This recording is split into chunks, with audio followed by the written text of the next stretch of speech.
ಬಸ್ಸಿನಲ್ಲಿ ಕೂತಿದ್ದ ಮಹಿಳೆಯ ಗಮನವನ್ನ ಬೇರೆಡೆ ಸೆಳೆದು ಹಲ್ಲೆ ಮಾಡಿ ಚಿನ್ನಾಭರಣ ದೋಷದ ಪ್ರಕರಣಕ್ಕೆ ಸಂಬಂಧಿಸಿ ಮೂವರು ಆರೋಪಿಗಳನ್ನು ಬಂಧಿಸಿದಂತ ಘಟನೆ ಬೈಂದೂರಿನಲ್ಲಿ ನಡೆದಿದೆ. ಮುಂಬೈ ಮೂಲದವರಾದ 27 ವರ್ಷ ಪ್ರಾಯದ ಅವಿನಾಶ್ ಸುನಿಲ್ ಗಾಯಕ್ವಾಡ, 31 ವರ್ಷದ ಪ್ರಾಯದ ಸಂತೋಷಿ ವಿಶಾಲ್ ಜಾಧವ, 40 ವರ್ಷ ಪ್ರಾಯದ ಅರ್ಚನಾ ಸುಶೀಲ್ ಜಾಧವ ಬಂಧಿತ ಆರೋಪಿಗಳು.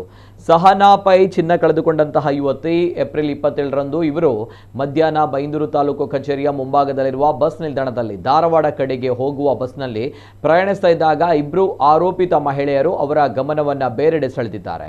ಆ ಸಮಯ ಅವರ ಹಿಂದಿನಿಂದ ಬಂದ ಅಪರಿಚಿತ ವ್ಯಕ್ತಿ ಅವರ ಬಲಕೈನಲ್ಲಿನ ಚಿನ್ನದ ಬಳೆಯನ್ನ ಕಟ್ಟರ್ನಿಂದ ಕಟ್ ಮಾಡಿ ಸಹನಾ ಪೈರವರನ್ನ ದೂಡಿ ಬಳೆಯನ್ನ ಸುಲಿಗೆ ಮಾಡಿಕೊಂಡು ಮಹಿಳೆಯನ್ನ ಓಡಿಸಿಕೊಂಡು ಹೋಗಿದ್ದಾನೆ. ಈ ಬಗ್ಗೆ ಸಹನಾ ಪೈ ನೀಡಿರುವ ದೂರಿನಂತೆ ಬೈಂದೂರು ಪೊಲೀಸ್ ಠಾಣೆಯಲ್ಲಿ ಪ್ರಕರಣ ದಾಖಲಾಗಿತ್ತು. ತನಿಖೆಗಿಳಿದ ಕುಂದಾಪುರ ಹಾಗೂ ಬೈಂದೂರು ಠಾಣಾ ಸಿಬ್ಬಂದಿ ಆರೋಪಿಗಳನ್ನ ಮಹಾರಾಷ್ಟ್ರದ ವೆಸ್ಟ್ ಠಾಣೆಯಲ್ಲಿ ಬಂಧಿಸಿ ಆರೋಪಿಗಳು ಸುಲಿಗೆ ಮಾಡಿರುವ ಒಟ್ಟು 2.5 ಲಕ್ಷ ರೂಪಾಯಿ ಮೌಲ್ಯದ 17.27 ಗ್ರಾಂ ತೂಕದ ಚಿನ್ನದ ಬಳೆಯನ್ನ ಹಾಗೂ ಕಟ್ಟರ್ ಮತ್ತು ಮೊಬೈಲ್ ಅನ್ನ ವಶಪಡಿಸಿಕೊಂಡಿದ್ದಾರೆ. ಈ ಕಾರ್ಯಾಚರಣೆಯನ್ನ ಉಪವಿಭಾಗದ ಪೊಲೀಸ್ ಉಪಾಧೀಕ್ಷಕ SD ಕುಲಕರ್ಣಿರವರ ಮಾರ್ಗದರ್ಶನದಲ್ಲಿ ಬೈಂದೂರು ವೃತ್ತದ ಪ್ರಭಾರದಲ್ಲಿದ್ದ ಕುಂದಾಪುರ ವೃತ್ತ ನಿರೀಕ್ಷಕ ಸಂತೋಷ ಕಾಯ್ಕಿಣಿಯವರ ಮುಂದಾಳತ್ವದಲ್ಲಿ ನಡೆಸಲಾಯಿತು. ಬೈಂದೂರು ಠಾಣಾ ಸಿಬ್ಬಂದಿ ಜೊತೆಗಿದ್ರು.